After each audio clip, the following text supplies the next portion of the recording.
sources. You could also, if you have one of these prefixes such as absorbed on it, then the absorption would take a portion of that damage and absorb it, and you would only receive a portion of the actual damage that you were hit by. Fire resistance, poison resistance, arcane resistance, that all works the same throughout here for fire, lightning, cold. And these are your resistances to that magic damage, and so every time you get hit, the damage overall is reduced. When it says all resistances, this just gives you, an increased percentage of resistance in all categories of cold, arcane, lightning, and so forth. When it says all maximum resistances work the same. Once your resistance has reached the threshold, currently on whatever difficulty of the game that you're on, you'll reach a certain point in the game where it would give you a diminishing return as part to some of the things that were implemented with latter parts of the difficulties and the stages of the game. And so to get increased resistance, you would have to maximize those resistances with something that designated that it had maximum resistances increased on it. Faster cast rate, this applies to casting only. So if you have a casting ability and it had, say, 5 seconds on it, it could be reduced to 4 or 3 or 2 seconds instead of the original cooldown effect that it had. Flash cooldown recovery. This flash that we're talking about is the one that you would use essentially like if it were a potion to recover your health points or your mana with. It cools down kind of on its own already, but as you'd see, this cooldown recovery is something separate. So this cooldown recovery applies to a skill. You'll have certain skills that you won't be able to use. The effect might last, say, for example, for 25 seconds, but it would still be unusable for the next 50 seconds, and that's because of the cooldown recovery. We'll show you an example of that before the video ends. Magic skill damage. This is overall your magic skill damage for any of the elements.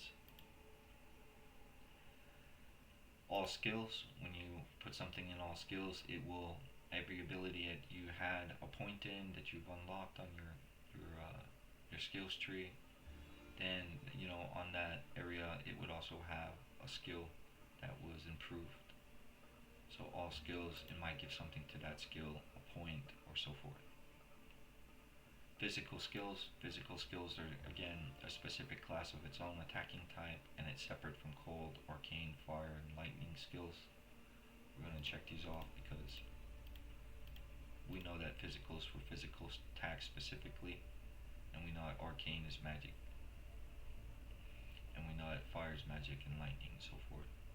When we're talking about summon skills, we'll first explain a little bit about these skills just so it makes sense to us right now.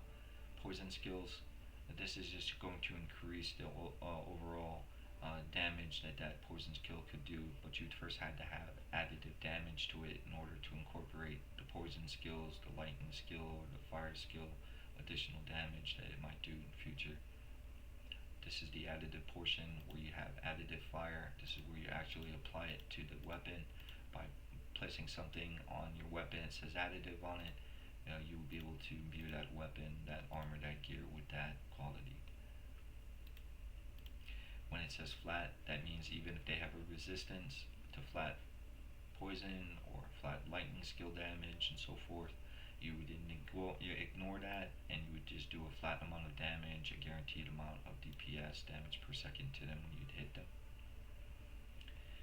Arcane skill damage and so forth. This is all just specific magic damage. Summon on damage percentage. This again applies to things like archetypes and characters, people in the game that have things in their gear that could benefit from percentages, or they equip abilities that can summon or spawn like the illusionist or the necromancer could summon, for example. They could improve upon summoning damage and giving their minions increased percentage. Ignore cold resistances. It's just directly ignoring a specific resistance, so you do more actual damage to them, true damage, and bypass some of the resistance and the diminishing return on your defense. On your attack that you would do to them. Their defense being that they ignore partial of your actual DPS because of their resistance to it. So if you're doing lightning damage, they'll resist part of your lightning damage, unless you have something to counter it, such as ignore lightning resistance for